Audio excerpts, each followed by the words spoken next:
Hello दोस्तों, welcome to third lecture on company law. This lecture will primarily focus on memorandum. तो इससे पहले कि हम इसके बारे में बात करें, लेट मी टेल यू कि किसी कंपनी के दो फाउंडेशनल डॉक्यूमेंट्स होते हैं, मेमोरेंडम ऑफ एसोसिएशन और articles of association, and these are public documents. तो memorandum of association will deal with कि कंपनी किसी बाहरी एंटिटी के साथ कैसे बिहेव करेगी. दैट बाहरी entity can be government, investor. और आर्टिकल्स ऑफ एसोसिएशन बताते हैं कि इंटरनली कंपनी कैसे बिहेव करेगी. जैसे कि डायरेक्टर्स कैसे बनेंगे, मीटिंग कितने फ्रिक्वेंसी पे होगी, अगर कोई ग्रीवांसेस है तो उनका चैनल क्या होगा. तो ये आर्टिकल्स ऑफ एसोसिएशन में है. ऑब्वियसली अब चूंकि ये सब एक्ट्स, ध्यान दीजिएगा, हमेशा बड़े सजो कर बने होते हैं. तो पहले हमारे शॉर्ट टाइटल, फिर डेफिनेशन, फिर फॉर्मेशन ऑफ कंपनी. अब फॉर्म कैसे होगी, उसमें मेमोरेंडम होगा, फिर आर्टिकल होंगे. इस तरीके से पहले मेमोरेंडम है सेक्शन 4 में. उससे पहले हम एक बार देखते हैं डेफिनेशन क्लॉज में. डेफिनेशन क्लॉज में हम देखेंगे कि मेमोरेंडम दिया हुआ है सेक्शन 2 के. आप अगर हम डेफिनेशन देखें तो सेक्शन 2 के 56 में मेमोरेंडम डिफाइंड है. It mean the memorandum of association of a company. या तो वो ओरिजिनली जैसे बना या ऑल्टर्ड, मतलब मेमोरेंडम ऑल्टर भी किया जा सकता है. कैसे होगा, किसी जनरल मीटिंग में होगा, स्पेशल रेजोल्यूशन तो होगा, ये सब हम देखेंगे बाद में.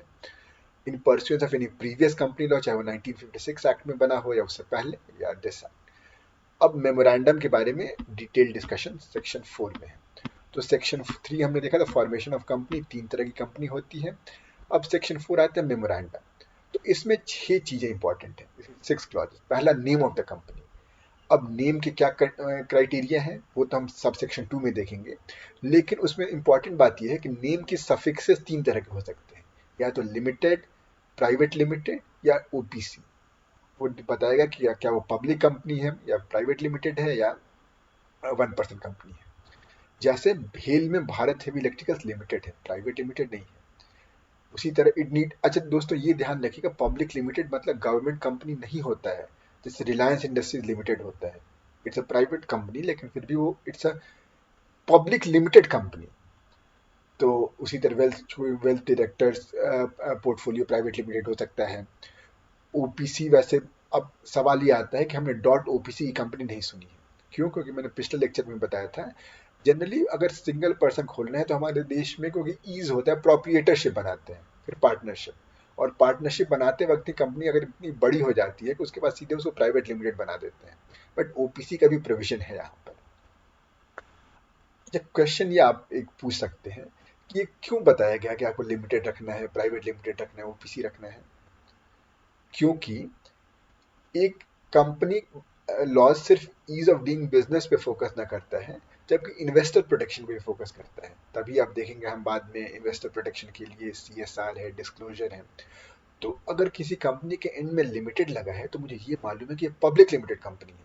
इसका मतलब इसके पास कैपिटल ज़्यादा है, इसके ज़्यादा डिस्क्लोजर्स करने होते हैं, तो मेरी प्रॉफिटेबिलिटी और मेरी लॉन्ग टर्म के लिए ज़्यादा अच्छा इन्वेस्टमेंट होगा कंपेयर टू कोई ओपीसी हो या प्राइवेट लिमिटेड.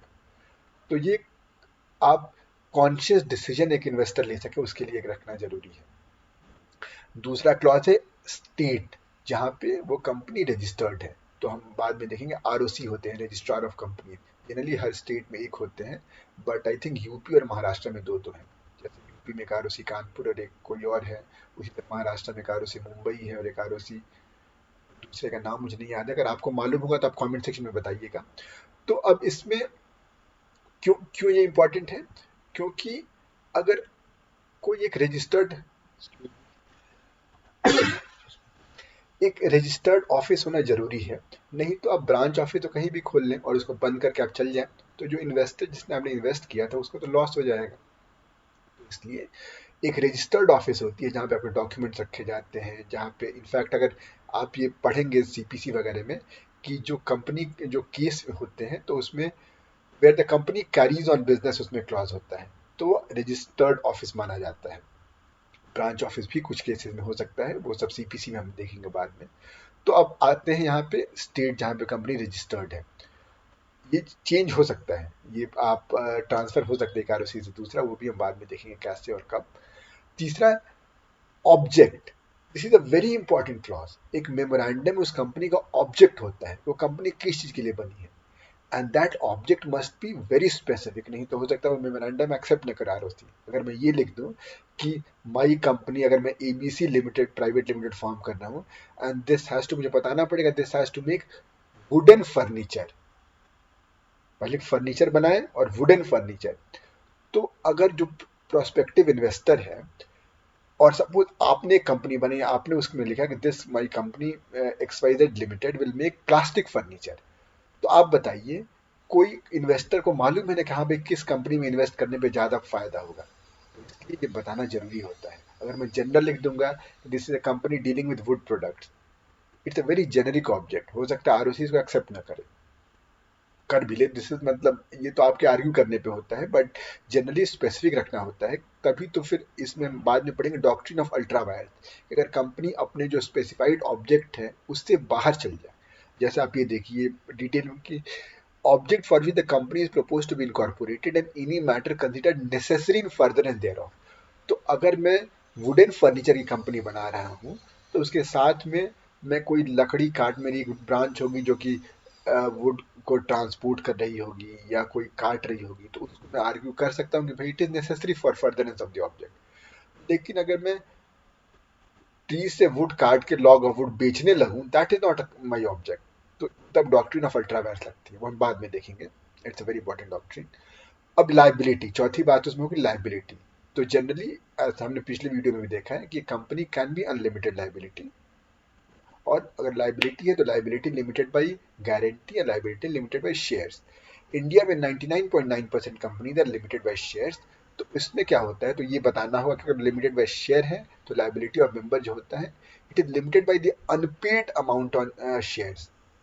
और अगर लाइबिलिटी लिमिटेड बाई गारंटी है तो लेट्स से आप, मैं और कोई और, हम तीन लोग मिलकर डायरेक्टर हैं, तो इसमें हमने सपोज लाइबिलिटी 30-30-40 पे रखी है लिमिटेड बाय गारंटी। इसका मतलब जब वाइंडिंग अप होते हैं हमें बताना होगा उसमें, तो जब वाइंडिंग अप होगा तो हम इस गारंटी में उसके एसेट्स में हमारा शेयर होगा, या जो कॉस्ट होगा वाइंडिंग अप प्रोसीडिंग हम इस शेयर में बेयर करेंगे।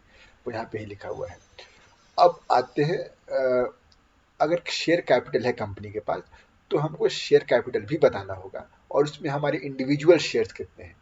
अब शेयर कैपिटल होता क्या है, तो लेट से आप और मैं मिलकर एक हमने एबीसी लिमिटेड कंपनी खोली, तो उसमें हम बताएंगे कि हम 100, तो अब ये बताइए शेयर कैपिटल तो जैसे जैसे कंपनी ग्रो करेगी वैसे बढ़ते जाएगा, तो हम बार बार मेमोरेंडम तो ऑल्टर अमेंड करेंगे नहीं, तो इसलिए हम एक परसेंटेज रखते हैं कि इन्वेस्टमेंट का 60% शेयर कैपिटल होगा।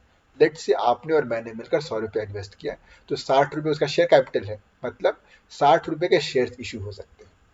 हमने फिर उसका पेड अप कैपिटल होता है कि कितना जो शेयर कैपिटल का कितना ऑलरेडी कंज्यूम हो गया। तो लेट से 50 रुपये हमने कंज्यूम कर लिया, आपने 30 शेयर, एक एक रुपए के शेयर बनाए, आपने 30 शेयर रखे, मैंने 20 शेयर रखा, 10 रुपये और बचा हुआ है।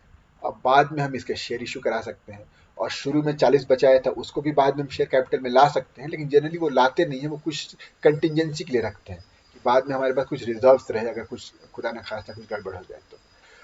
ये हमें शेयर कैपिटल के बारे में बताना होगा क्या है, और number of share each subscriber to the memorandum, तो generally director subscribe to the memorandum, ठीक है। और इन केस ऑफ वन, तो हम कितना शेयर कैपिटल ले, जैसे आप 30 ले रहे हैं मैं 20 ले रहा हूँ, और अगर 1% कंपनी है तो 6 क्लॉज आएगा कि अगर वो बंदा डेथ उसकी हो गई या वो इनकैपेसिटेट हो गया तो कौन इंचार्ज हो, कौन उसको हु विल टेक ओवर। तो ये 6, तो जनरली 5 क्लॉजेज होते हैं, अगर ओपीसी है तो 6 क्लॉजेज होंगे। क्या क्या? Name of the company, state जहां इनकॉर्पोरेट हो रही है, object of the company, liability, share capital, और ओपीसी के केस में एक्स्ट्रा उसका नाम। अब नेम क्या हो सकता है? ये एक मैं प्रैक्टिकल क्लास लूंगा शायद अगले में आर्टिकल के बाद, तो उसमें नेम ऑफ द कंपनी हम एमसीए के वेबसाइट पर जाकर चेक करते हैं कि क्या ये नेम ठीक है या नहीं, तो इट विल चेक कि कोई ऑलरेडी इस नाम से कोई कंपनी है, सिमिलर नाम से कोई कंपनी एग्जिस्ट तो नहीं कर रही हो। जैसे मैं रिलायंस रख लूंगा तो ये तो गड़बड़ है, क्योंकि वो तब कंफ्यूज हो जाएगा इन्वेस्टर, और रिलायंस भी मेरे को ट्रेडमार्क इन्फ्रिंजमेंट या पासिंग ऑफ के लिए सू कर सकता है, तो ये नहीं रखना है सिमिलर। उसके अलावा मैं कॉन्स्टिट्यूशन ऑफ इंडिया अपनी कंपनी का नाम नहीं रखूंगा, क्यों? क्योंकि एम्बलम्स एक्ट में फॉरबिडन है। उसके अलावा ऐसा भी नाम नहीं रखना है जो कि ये फील दे कि यार ये तो सेंट्रल गवर्नमेंट या स्टेट गवर्नमेंट की कोई कंपनी, मतलब उससे उसके फेवर में है। तो नाम ऐसे नहीं रखने हैं। नाम हम रिजर्व कर सकते हैं अगर वो अच्छा नाम है, और नाम रिजर्व जनरली 20 दिन के लिए रहेगा। अगर मैंने 20 दिन में इनकॉर्पोरेट कर ली कंपनी, वेल एंड गुड, नहीं तो फिर वो फ्री हो जाएगा फॉर जनरल यूज। और अगर मैंने कोई नाम फ्रॉड या कोई झूठ रॉन्ग डॉक्यूमेंट से किया है तो फिर मुझे पनिशमेंट होता है।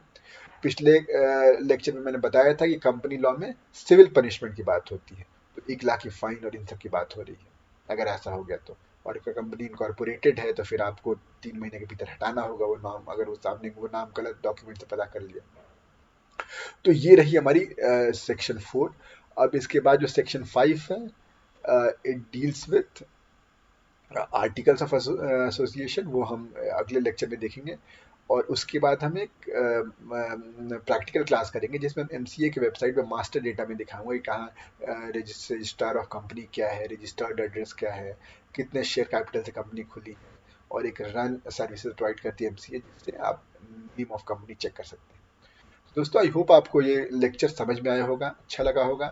कोई दिक्कत, कोई परेशानी कमेंट सेक्शन में बताइए। और इस लेक्चर को अगर आपको लगता है कि ये लेक्चर से और लोगों को फायदा हो तो जरूर बताइएगा लोगों को। और मिलते हैं अगले लेक्चर में।